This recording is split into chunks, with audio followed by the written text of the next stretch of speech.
Hi everyone and welcome back to my channel. I'm so excited that you're here and I am 25.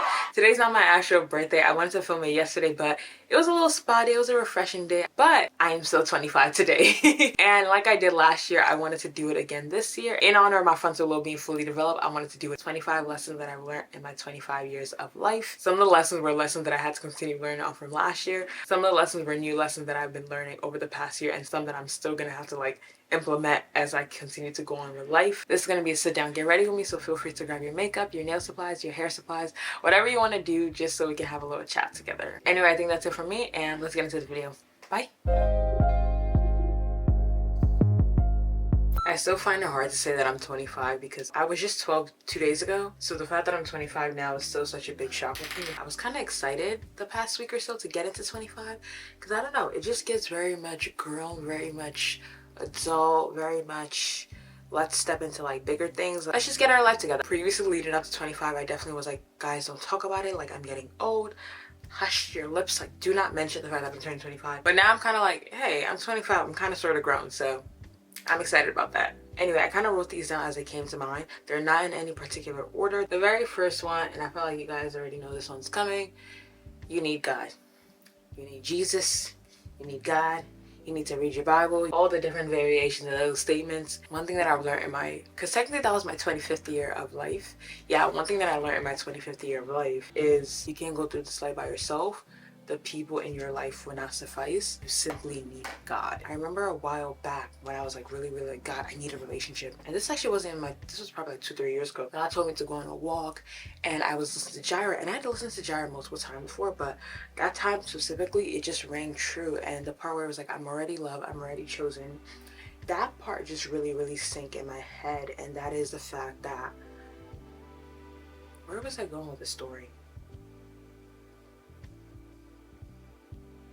There we go. There's a certain void that we all have in our life, and constantly we look for different things to fill them, whether that be social media, relationships, money. There's a bunch of different things, and the only person that could fill that void is God. So yeah, this year more than anything, I really learned to just depend on God and realize that, nothing can fill that void. No relationship, no status, no money, no blessings will make you feel whole. The only person that can help you do that is God. I saw a TikTok the other day of a girl who was like, even if you're hanging on by a thread, make sure that thread is the garment of Jesus. And that's so true, because life is just, you need God. You need God in your life. Yeah, that's just one of the main lessons that I feel like I've learned in this past year. And number 2 is to have a positive outlook on life. Life is gonna life. Adulting is gonna adulting. Adulting is ghetto. Things are gonna happen, and I think it's so easy to just look at life and look at all the horrible things and be like, why should I even make any effort? Like, life just sucks. Like, there's a war, there's starvation, there's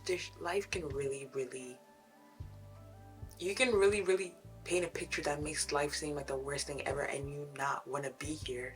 However, in all of that tragedy and all of that horror, I think there's still beauty in deciding that I'm gonna try and have a positive outlook on life. Yeah, the world sucks, but I'm gonna try and focus on this little positivity. I will never forget one of my clients that I met, and she just had such a positive outlook on life. It was something as simple as going to a train station. I was like, oh, did you check the train? And she was just kind of like, yeah, I just know that would get figured out. Like, I'm not gonna stress about that. She just had such a positive outlook on life. Whether or not she was gonna get a train when she got there, whether or not she was gonna have to wait 2 hours, it was just like, yeah. And I think that's just such a beautiful way to focus on life, because it's so easy to focus on the negative, and sometimes all you have to be grateful for and the whole positive outlook you have on life is the fact that you woke up. And I think focusing on that sometimes really helps you be more grateful. I love TikTok, as y'all know, which is probably another lesson that I learned in 25 years of life. As good as TikTok is, get off of it sometimes. Different story for another day. But there's so many privileges we have in this life, but it takes such an intentional effort to have a positive outlook on life, even when things don't look good, but to still be like, I'm alive today, I'm in good health today, I have a job, my bills are paid. They might not all be paid, but some of them are paid. There's still some money in the bank account. I have the option between cereal and eggs to pick out. There's still things that we can have a positive outlook on, even when life doesn't seem so dandy and happy. Again, sorry if this video is all over the place. I literally wrote them down as they came to mind. But the next one that I wrote down, and I feel like I want to say this now because it ties into the whole God thing, is that don't forsake the secret place. You really need that time to spend one-on-one with God. It's nice to go to all the events, but what does your secret time look like with God? Are you really spending time with God, or are you just having a checkbox faith with God? Because in your secret place, as it says in the Bible, I think it says in Matthew, go into your closet, go into that secret place.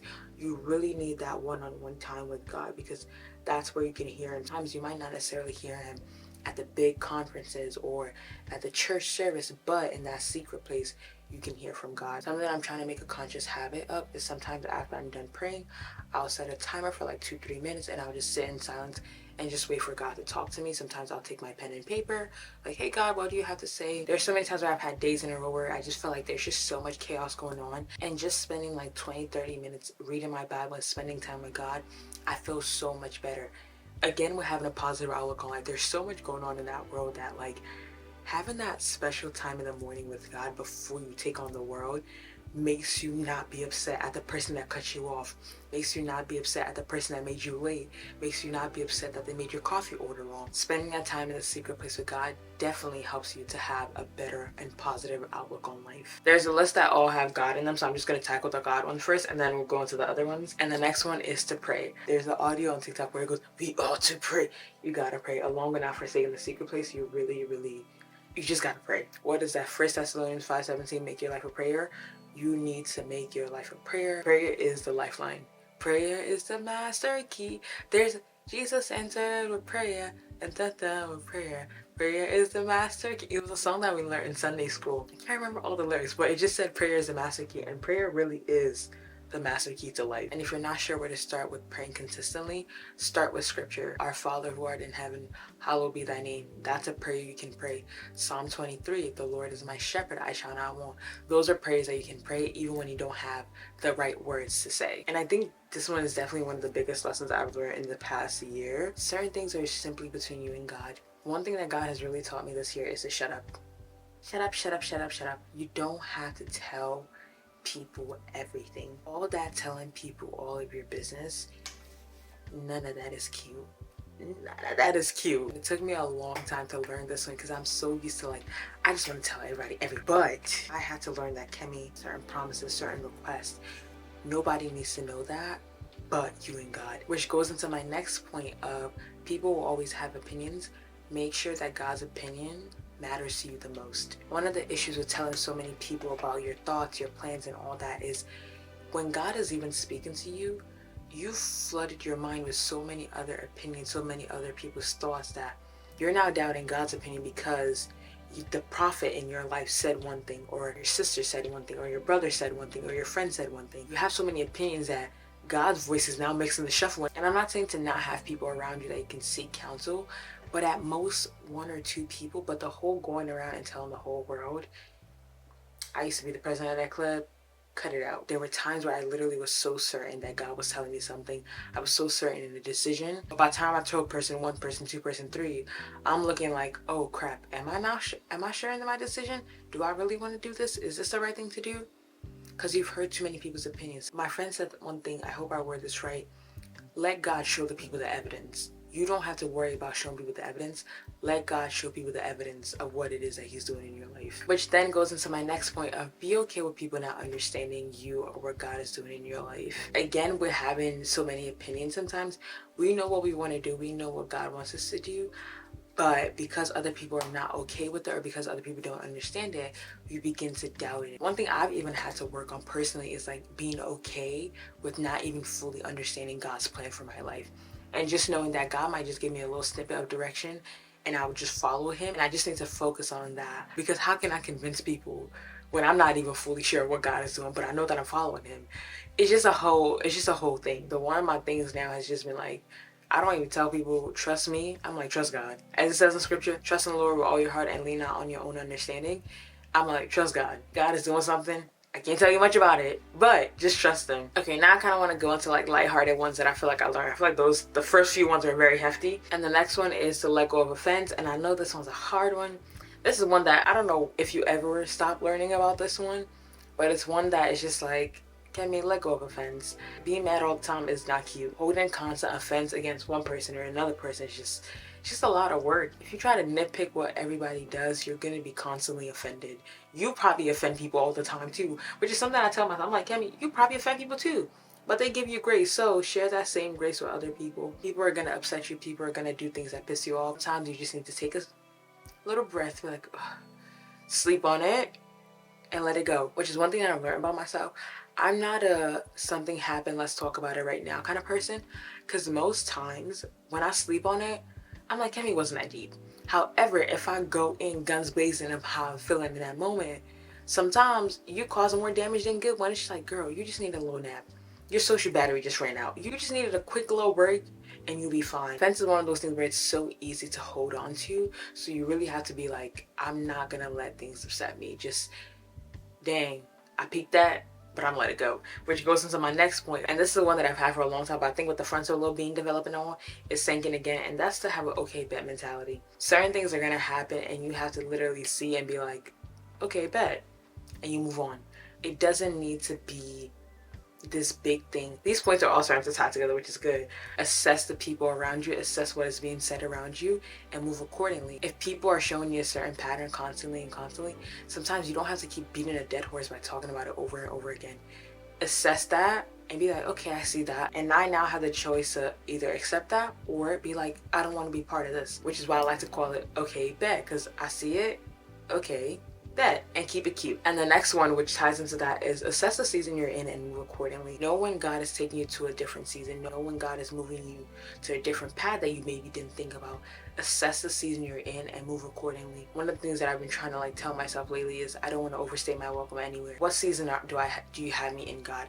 Is this a be still season? Or is this a move season? Is this a grind out season? Or is this a lay back and let me work season? You have to know the season that God has you in and move accordingly, because in a season that God has you to be still, you don't want to be like, I'm trying to fight, I'm trying to do all these things, when God's like, girl, sit down. Especially with the end of the year coming up, I think everybody gets in this rah rah rah rah rah, trying to get everything done. Some of us, that's our season to not be rah rah rah. Some of us, that's our season to sit back and let God work, but we're like, nah, I'm trying to get all these goals done by the end of the year, and we're trying to rush, and God's like, nobody told you to do that. Assess the season you're in and move accordingly. The next one is don't settle for convenience now, but make your life difficult in the long run. And this really comes with procrastination, which I feel like a lot of people struggle with. I realize procrastination is just making your life a little bit easier now, but making it a little bit harder later. At times when I try to put things off, I'm like, oh, I'll do that later, I'll push it off to later. I still end up having to do it, and the time that I pushed it off to was actually more inconvenient than the time that I was supposed to originally do it. Don't make your life more difficult in the long run, and this could apply to so many different things. You could eat junk now and think, oh, my metabolism is fast, my body it just goes through my body, it's not affecting me. When you're 60 years old, that bad eating habit might catch up to you. Don't make your life easy now, but much harder later. Like the amount of moments I've had in my life this past year where I'm like, Kemi, if you had just done that in the moment when you needed to get it done instead of pushing it off, it would have been so much easier had you just done it then. And yeah, I really had to tell myself it might be difficult to do now and it might suck to do now, but will it make my life easier? And if the answer is yes, I try to do it now. I really think some of these lessons, I really believe they're finally gonna click now. My brain feels heavier. I feel like the frontal lobe is done developing. So let's hope for that. And the next point is be disciplined in your finances. And this is one that it took me a minute to get on the bandwagon of, but as a business owner, I really had to, because it just has to get done. And even if you're not a business owner, it's just important to be disciplined in your finances. Having to have a spreadsheet and keep track of every single finance used to be like the worst thing I wanted to do in my life. However, when that first tax season came, they were like, oh, how much you spend, how much you do this, I was like, oh, it wasn't cute. I don't want the IRS to come and get me. I pay my taxes. I just wasn't disciplined. So it made it more difficult. In the moment, it was very convenient for me because I didn't have to worry about, oh, money goes here, this is how much I spent here, these are my expenses for the month. I didn't have to worry about it. As long as there was money in my bank account, I was fine. When tax season came later on, it became very difficult because now I had to start sorting through about 2-3 different bank accounts to try and keep track of what happened. Be very disciplined in your finances. As you get older, the bills don't get less, they get more. Are you making enough money? Do you have money for health insurance? Is there an emergency fund? You need to be very, very disciplined. I celebrated my birthday over the weekend and I did a 25th birthday party. Previous Kemi would have just been swiping her card.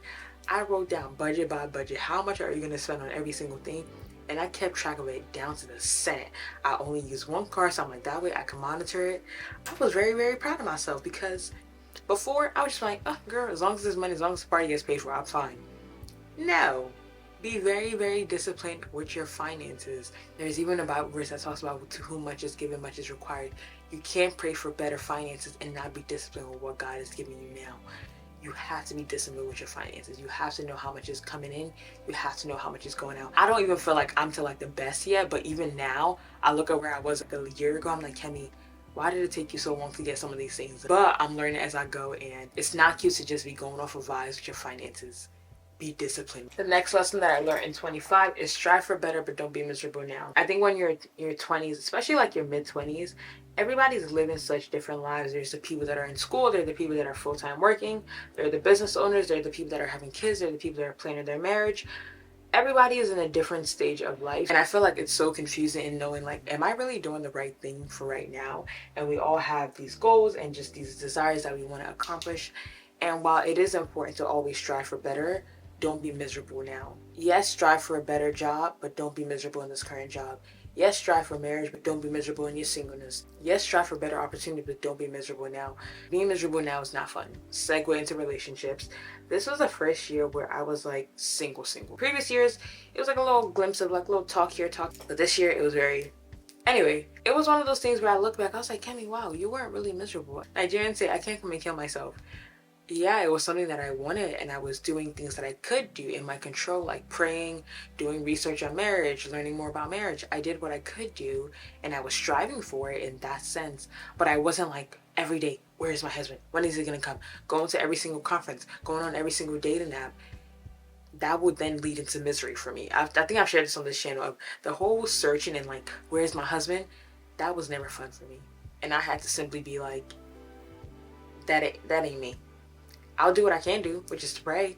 So I was striving for it, but I wasn't miserable in the now, because when I talked about the song Jireh earlier, whether or not I have a relationship, it's something that I want, it's something that I'm praying for, but whether or not I have it right now in this moment, I still have God. God has filled that void that even when that man comes, I'm not seeking to that man to fill that void in my life. I fill that void with what matters most, and that's God. And important that I want to touch on is it's important to strive for better, but also don't be constantly like so caught up on like what's next, that you miss the fact that the season that you're in, you were once praying for it, but you don't even appreciate anymore because you're like, what's next? Also take the time, smell the roses, run around in the grass, roll around in the grass, whatever makes you happy. And I want to touch on the misery part, because I think sometimes when you're miserable, that's when you start to look for that thing to fill that void. And like I said, only God can fill that void. That job, that 6-figure bank account, that marriage, that husband, none of them will fill that void. Yes, strive for those things, but don't be miserable in the present. I think now we're about to go into these points that just kind of everywhere, but I don't even know what number I'm on. The next one is, it takes a lot of work for friendships to work. This is one that took me a second to learn. We're no longer 16 where we could just go up and get to the mall like it was before. It takes a lot of intentional effort to make sure that you're calling your friends, talking to your friends, keeping up with your friends. Because even sometimes with my friends in my life, I've learned that sometimes we can easily see each other all the time, but you still have to make sure that you're building a friendship, because it's so easy to get caught up in, oh, maybe you're seeing them at church, or maybe you're seeing them at a workout class. You're doing activities together, but you're not fostering a relationship of like, how am I doing? How are you doing? How can I help you in life and all that stuff? So one thing I've had to like tell myself is make sure that you're taking the time to nurture your friendships. It doesn't have to be we talk on the phone every day. You will have those friends that you don't talk to all the time, but once you do, it's like no time has passed. I think everybody's getting to the point where we all understand we're all busy. As long as the effort is being put in on both ends of like, hey, how are you doing? How's life going? It's also like certain friends, certain things that bonded you before might no longer bond you. That also takes another effort of just thinking about friendship and all that. So yeah, friendship is no joke, so make sure you're nurturing your friendships. Keep watering that plant. And the next point that I feel like kind of ties into that is that help is not a bad thing. As I mentioned earlier, this past weekend I celebrated my 25th birthday, and my friends were texting me to like, hey, how can we help out and all that stuff. And usually I was kind of like, oh, no, no worries. I'll figure it out by myself. Girl, Nothing's cute about being stressed. There's nothing's cute about, oh, I did it by myself. We all need people there to help us. And one text, and I was like, girl, can you grab some ice? I was like, oh, can you show up early? Can you grab this? And not to, in a way to overuse your friends, but you need people. You need help in life. You can't do everything by yourself. And I don't know what it is, but I think asking for help has always been seen as a sign of weakness. I don't know what that means anymore. Do you need help? Yes. My answer is yes, I need help. And I genuinely don't think there's anything wrong in accepting help. Like this past weekend, I really realized like without my friends, that party simply would just not have happened. Yeah, they just helped me so much. And one thing that I've been telling people lately is I'm in my season of accepting blessings and I plan to stay here for as long as I can. I can stay here forever, matter of fact. If people offer help, I'm not denying it. If people offer to pay for stuff, I'm like, really? You know how people you do that little back and forth of like, oh my gosh, no, you pay. Oh my gosh, no, I'll pay. Oh my gosh, that back and forth. I'm like, oh my gosh, you want to pay? They're like, yeah, don't worry about it. My card is going away. I'm in my season of accepting blessings. Maybe that's the lesson I'm learning is to receive help and receive blessings from others. I think, I don't know how to put it into words properly, but just know that there's nothing wrong with accepting help. Know that there's nothing wrong with accepting gifts from other people. It's not everyday superwoman of like, I want to help people, I want to help people. Sometimes receive the help yourself. That whole superwoman act of I did it by myself, it gets worn out very, very fast. I'm not opposed to anybody treating me. I'm not opposed to people blessing me. Like, I think that's such a like beautiful place to be of, who am I to block my blessing? If you said you want to bless me, cool, let's do it. And one that I had to learn this summer is to take the time to rest. I took pretty much the whole month of August off because I just needed to rest. I feel like I was so caught up in like chasing goals of 20s of like, you're supposed to save up for a house. You're supposed to have a 401k. You're supposed to have a high yield savings account. You're supposed to be looking to buy a house. You're supposed to have investment properties. There's so much to do. And I got myself caught up in the hustle and bustle of it all. Like, oh my gosh, you got to chase all these goals. Got to do this, got to do that. I had to sit down and rest. Mistakes happen when you don't rest. There's nothing wrong with taking a day. And if you take a day off and you call it a day of rest, where you're spending all day thinking about all the things that you're not doing, you're not resting. Your mind is still troubled. Take the time and rest. Sometimes you have to simply, I went to Europe. And I'm not saying you have to travel outside the world. I used to do before where I would just go to my sister's house in Maryland. I just needed rest. And I was like, let me just go spend a week with her. Let me have a change of environment. Mistakes happen when you don't rest. You need to rest. Jesus rested on the seventh day. What makes you think that you don't need rest? Don't get caught up in all the things that you have to do, that you burn yourself out and trying to light a flame that has burnt out without even refueling the lantern. And the next lesson I learned is to travel. As I mentioned, I went to Europe. I also went to DR. And I'm trying to plan one more trip for this year. By the grace of God, it's going to happen. How it's going to happen, I don't know. One thing I've been saying is God didn't create the whole world for me just to see New Jersey.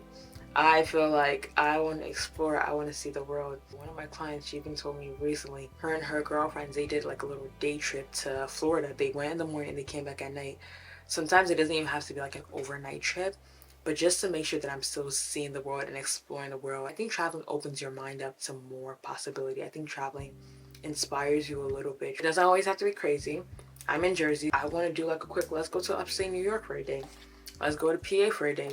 It could be around the area. As long as I'm exploring it and seeing outside of my city and outside of my bounds, I think that's the most important thing. Okay, I'm about to wrap up my makeup, but a few last ones that I wanted to say really quick is invest in yourself, buy yourself gifts. I'm a very, when good things happen, I buy myself food. And while that's cute and all, I want to get into more so buying myself gifts, because there was a purse that I got when I accomplished something, and every time I carry that purse, it kind of reminds me of like, oh, this is the purse that you got when you did this. And I feel like that's more special than food that just passes through. I guess one lesson that I learned, and I kind of want to start implementing more, is making sure that I'm investing in myself and buying myself gifts. It doesn't have to be anything crazy. Even if it's like a little magnet on the fridge, it's something memorable to tie to certain memories. I think that's something that I definitely want to do. Another one that I learned is don't be afraid to try again. There are a lot of things that I tried previously that maybe didn't have a favorable outcome that I'm trying again. Rome was not built in a day, as they say. Sometimes you weren't a failure. Sometimes you didn't do something right. You just might need to try again, and there's absolutely nothing wrong with taking a second chance at something, because when you go a second time, you have a better understanding, you have a better knowledge of what you're doing. And that's one thing that I've been telling myself, like, because in my head, I was almost trying to make myself doubt it, of like, Cami, people are like, didn't you try that before? Didn't it not work out? girl, try again. Another one that I feel like I mentioned in the last 2 videos, which if you don't know, we have a group chat, created a group chat for Christian women. I'm gonna leave the link down below. But have wise counsel around you, have community around you, and I'm so just grateful for the people that God has placed in my life. So yeah, I realized the importance of community this past year, and I can't wait to continue to cherish and nurture them. The other one is to try new things. Same way I was like, God didn't create the whole earth for me just to see New Jersey. I also feel like God didn't give me this healthy body to just try one thing in my life. I want to explore it all. This fall, I want to just do and just have new experiences. It might not be my thing, but at least I can say I tried it, because I think you learn from every single new experience that you have. So yeah, I don't even know what number I'm on. I actually hope I did up to 25. But the next one is a change is as simple as a decision. I think sometimes we think we don't have control over certain things, and we really do. One week I was just like, yeah, I'm not gonna go on TikTok. And I thought it was going to be so difficult. I thought I was going to keep like accidentally clicking on TikTok like multiple times.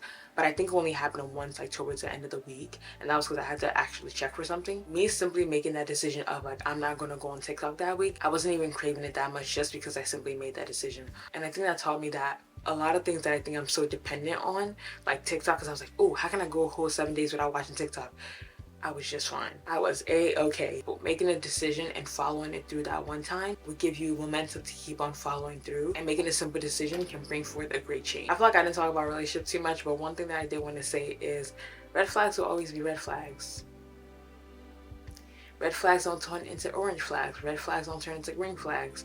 Red flags will be red flags. When people show you who they are, when people show you who they are, when people show you who they are, believe them. Don't look at circumstances. Don't look at what's around. Believe them. Let's let go of the Bob the Builder syndrome. I want to fix a man. Pray for that man and let that man be God's business. Don't try and be Bob the Builder and see a red flag and be like, what did AD say in Love Is Blind? I'm going to paint my nails red. Same way I was like, okay, bet. You see something, you move accordingly. If you see that red flag, be like, okay, bet. I'm gonna exit stage left. And one of the last ones that I want to mention is life sure gets a lot easier when you mind your own business and you stop comparing your life to other people's life, and you stop wondering why other people have it when you don't have it. Life gets a lot simpler when you mind your own business and you just focus on your own path, and you're not curious, what did they do to have it? Why do I have it and they don't have it? Life gets a lot easier when you mind your business and you focus on yourself. Anyway, I hope that was all 25. If it's not 25, the last one I'm going to say is, I've talked about it on my channel multiple times, is learn from instructions, not experience. A word is enough for the wise.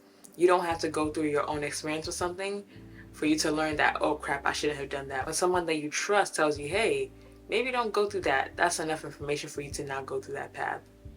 And I'm going to leave it at that. Anyway, that's it from me, y'all. I shall see you in the next one, and bye.